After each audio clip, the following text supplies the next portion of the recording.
Hoje é dia de história de amor por aqui. Porque eu não sei vocês, mas eu já ouvi de casais contando que foram os primeiros namorados, continuaram juntos até o fim da vida ou até hoje em dia, sem qualquer tipo de enrosco, cara. E a gente precisa combinar que isso era mais comum antigamente, né? Mas ainda hoje rola. E no episódio de agora a gente vai falar sobre isso. Jogadores que se apaixonaram por um clube e ficaram a vida inteira lá. Os caras realmente foram fiéis, praticamente bastiões da monogamia clubística. Eles juraram amor por aquela camisa e ficaram até o fim lá. Papo de casamento mesmo.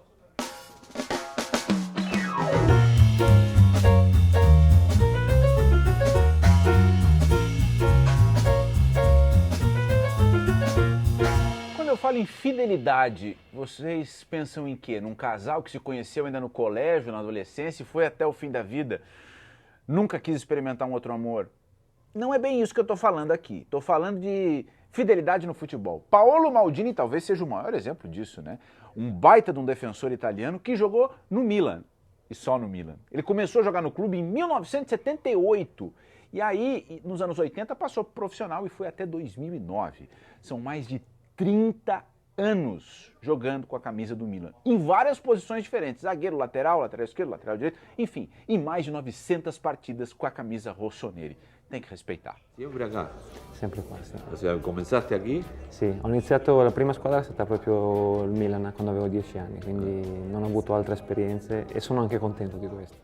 Antes disso, o pai dele já tinha jogado pelo Milan. E depois disso, os filhos do Maldini também jogaram pelo clube. Então, assim, o Milan é mesmo uma paixão de família, né? Dá uma conferida no vídeo aí. Il calcolo è semplice, dal credo 54 a oggi ci sono stati credo solamente pochi anni nei quali un Maldini non facesse parte di questo club, quindi prima mio papà, poi mio papà come allenatore, vice allenatore di Rocco, poi io nel settore giovanile ho iniziato a giocare nel 1978 e poi sono arrivati anche i miei figli, una volta finita la mia carriera nel 2009, loro comunque hanno continuato a indossare questa maglia. O próprio Maldini, mais tarde, seguiu no Milan, mas aí como dirigente. Primeiro um diretor estratégico e tal, e depois como um diretor esportivo, mais perto daquilo que a gente conhece como um executivo de futebol aqui no Brasil. Por falar em Brasil, se a gente pensar em fidelidade, jogador-clube, Rogério Ceni, né? Tá certo que o Rogério Ceni, ele jogou na base do Sinop, mas ele tem tudo a ver com o São Paulo. Como profissional, ele jogou só no São Paulo. E o Ceni, ele se transformou num emblema do que é o São Paulo, um cara multicampeão e que foi muito decisivo em vários dos títulos que o São Paulo ganhou dos anos 90 para cá. E essa relação dele sendo tão competitivo, participando, sendo decisivo, criou uma relação com o clube que faz com que ele fale sobre o São Paulo de uma maneira muito diferente. Isso aqui é passar para a história. Que o que a gente fizer hoje aqui, isso aqui, esses caras vão carregar a gente para um título. Só que depende da porra da gente dentro do campo. Eu sei que vocês acreditam em Deus, não acreditam todos vocês? Isso aqui vira um inferno lá dentro. Que seja um inferno hoje aqui dentro. Na hora que vocês subirem dentro do campo e verem aqueles caras ali em cima, olha para cima, olha onde vocês estão. Olha o que vocês estão usando. Olha a oportunidade que Deus deu na vida para cada um de vocês. Como time, como ser humano, como homem, como pai de família. Olha a oportunidade que Deus está dando para cada um de vocês. Escrever história! Escrever história! Vamos lá dentro e vamos Mais recentemente, como treinador, o Ceni não conseguiu nem de longe repetir a história dele como goleiro do São Paulo. Mas ele passou 2 vezes como técnico no clube justamente pela relação que ele tem com o São Paulo, né? O Ceni chegou lá no Tricolor em 1990, subiu pro Profi em 93, virou titular em 97 e ficou no time titular de São Paulo até 2015. É muito tempo, cara. E tanto tempo assim rendeu recordes dos mais variados no futebol mundial, tá? Até hoje o Ceni é o cara que mais vezes vestiu a camisa do mesmo clube. São mais de 1.200 partidas. É o goleiro que mais vezes jogou por um mesmo time. É também o jogador que mais venceu partidas por um único clube. Essa daqui é meio óbvia também, né? Ele é o goleiro que mais fez gols na história do futebol. Ou seja, esse casamento rendeu, né? Na Inglaterra, a gente também tem vários casos de um amor único na vida do jogador, né? Por exemplo, o Liverpool e o Bob Paisley. Cara, tem que respeitar um jogador como esse, né? Ele era jogador de defesa do Liverpool, 17 anos jogando com a camisa do Liverpool, mais de 250 vitórias, ele foi um jogador histórico. Só isso já colocaria ele como um cara foda. Ele jogou só com a camisa do Liverpool. Mas depois de parar de jogar, ele virou treinador. Foi fisioterapeuta e treinador do Liverpool. E como treinador do Liverpool, 530 partidas. Ganhou o que era a Liga dos Campeões, ganhou a Copa da Inglaterra, mais de 20 títulos como treinador do Liverpool. Também é um casamento que deu super certo, né? Outro time inglês que gosta de ter um jogador só pra ele, pra vestir só aquela camisa a vida inteira, é o Manchester United, né? O maior de Manchester, entendeu? E quando a gente fala do Manchester, vocês podem pesquisar aí, se já não sabe da história, a classe de 92, né? E na classe de 92 tem o Ryan Giggs. E o Giggs, assim, tem que ser muito respeitado. 24 temporadas jogando pelo United, quase 1000 jogos com a camisa do clube. É muita coisa, cara. O Scholes, Paul Scholes, também. Jogou de 94 até 2013 no Manchester United. E ele fez parte daquela geração que ganhou 2 vezes o Mundial, né? 1999 e 2008. Agora vamos fazer uma rápida visita ao país dos pastéis de Belém para falar de Cosme Damião e Benfica. Que isso aqui é uma história de maluco mesmo. A gente pode dizer com certeza, sem sombra de dúvidas, que o Cosme Damião ele era biruta das ideias pelo Benfica. Ele fez tudo dentro do clube. Para não dizer que eu estou exagerando, saca só. Ele foi fundador do clube, ele foi jogador do Benfica, ele foi dirigente, ele foi capitão geral, ele dirigiu o Jornal de Esportes do Benfica e ele também foi o cara que coordenou o palco de teatro na sede do Benfica. Louco, né? Pois é, o mais louco vem agora, que ele só não foi presidente do Benfica porque ele não quis. E mais de uma vez, ele recusou isso mais de uma vez. E a doideira maior dessa história, ele recusou mesmo depois de ganhar uma eleição para presidente do Benfica. Não falei que ele era maluquete das ideias? Voltando para o Brasil, a gente tem o caso do São Marcos, né? O Marcos, goleiro do Palmeiras, ele tem título do Campeonato Brasileiro, da Copa do Brasil, da Libertadores de 99, em que ele foi protagonista, e tudo isso vestindo uma só camisa. A do Verdão, que ele jogou de 92 a 2012. Aliás, o Marcos chegou na seleção brasileira jogando pelo Palmeiras. Foi campeão mundial com o Brasil em 2002, sendo jogador do Palmeiras. Por que será que ele nunca deixou o clube? Dá uma sacada no que o próprio Marcos fala sobre isso. Eu gostava também, né? Eu sou de uma geração que você chegar num time grande de São Paulo já era demais. Sabe, você jogar num time grande do Brasil. Então eu gostava de jogar no Palmeiras, porque era assim, era um negócio também que tinha um amor, né, envolvido. Às vezes era muito ruim, quando perdia a derrota era muito doída, mas quando ganhava também a alegria era dobrada. Então, tipo, é igual a Ferrari, mano. É legal ter uma Ferrari na Itália, mas uma Ferrari no Brasil é mais legal, né? Então, verdade. tipo, então eu gostava de jogar aqui, cara, gostava. Não... Viajava com a seleção pra fazer alguns jogos lá fora e eu sabia que eu não ia me adaptar no exterior. Eu sou muito jacu, velho, caipira. Gosto de boteco, de boca de lepra, sabe? Eu posso seguir aqui durante horas falando para vocês de casos assim, de jogadores de um clube só. Por exemplo, Newton Santos e o Botafogo, 16 temporadas da Enciclopédia do Futebol, mais de 700 partidas pelo Glorioso. Ou então o Leandro, foi lateral direito, foi zagueiro, 12 anos de Flamengo. E o Pepe? O que dizer do Pepe? O canhão da Vila, que só fica atrás do Pelé na história do Santos. Bicampeão mundial pelo Alvinegro Praiano. Uma lenda do futebol brasileiro.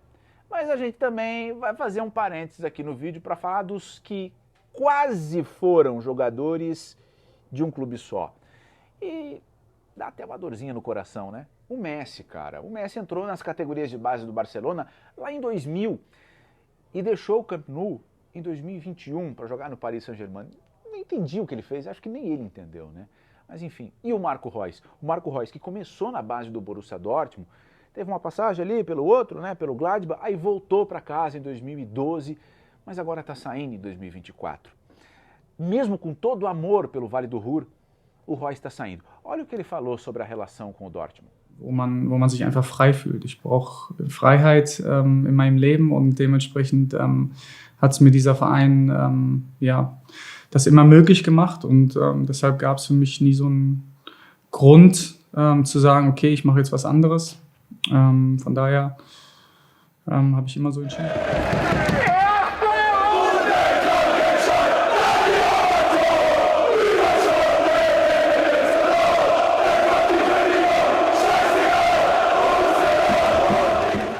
Mas o foco desse episódio aqui é mesmo jogador de um clube só, desse amor único. E mesmo depois de todas as histórias que a gente já contou, eu tenho certeza de que nenhuma bate o caso do Julen Guerreiro. O cara que recusou um cheque em branco do Real Madrid e também disse não para a Juventus, para o Barcelona, para o Manchester United, para os 2 clubes de Roma. Tudo isso em nome do amor dele pelo clube do coração. A relação do Julen Guerreiro com o Bilbao começou muito cedo, quando ele tinha 8 anos. Aos 18, ele estreou no time profissional. E aí, cara, foi uma coisa meteórica. Nas 2 primeiras temporadas, juntando o Bilbao e a seleção espanhola, que convocou ele precocemente, foram 40 gols. É óbvio que com tantos gols e com a bola que ele jogava, a torcida se apaixonou. Lo que quería el Atleti, que es lo más importante de todo. Quería el Atleti, pero vamos, a no, más no poder. Y pues se conectaba con el público. Es un jugador que ha tenido hasta un talonario en blanco y no lo ha llegado a firmar con ningún equipo. Que era muy guapo.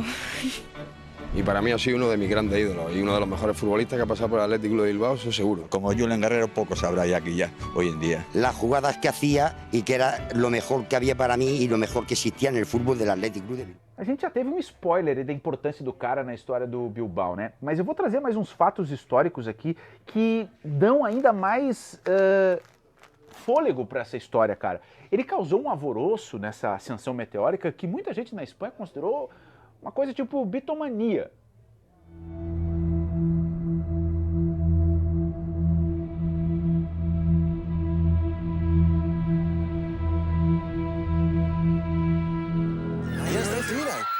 No es para tanto. A pensaba que era por Irureta, ¿no? Pero sí, no, no es por Irureta. tanto. Yo creo que sí, ¿no? No, el verde no es Irureta. No es para tanto, ¿no? Que es Julen, ¿no? O frenesi era tanto que uma marca quase lançou um carro com o nome do Julen Guerreiro.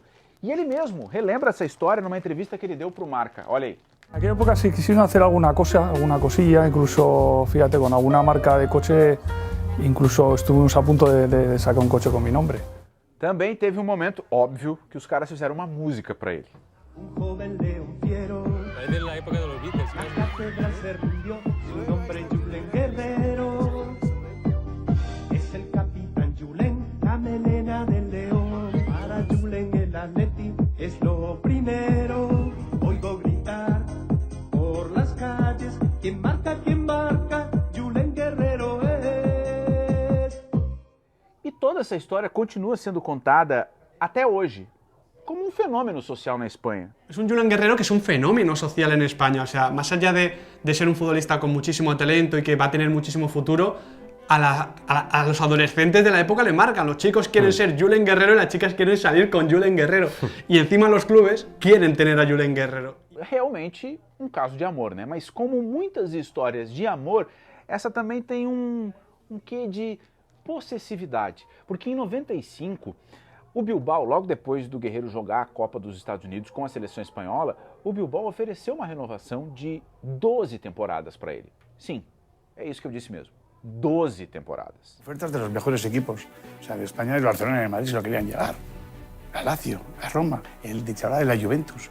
Le ponían un talonario y decir, firma hoy y te vas. Valdano solía incluso hasta llamar a casa muchas veces y preguntar, hablar con la familia, él mostrar su interés, él tenía las cosas claras, cómo él quería jugar, dónde me quería encajar. Obviamente, como a maioria de nós sabe, uma paixão não dura para sempre. E às vezes até o amor dá uma balançada, né? Com o passar dos anos, o Julen Guerreiro começou a figurar menos no time titular e mais no banco de reservas. E com o avançar dos anos, inclusive, ele passou a ser um reserva pouco utilizado. Em 2006, um ano antes do fim do contrato dele com o Bilbao, o Guerreiro surpreendeu e decidiu anunciar a aposentadoria.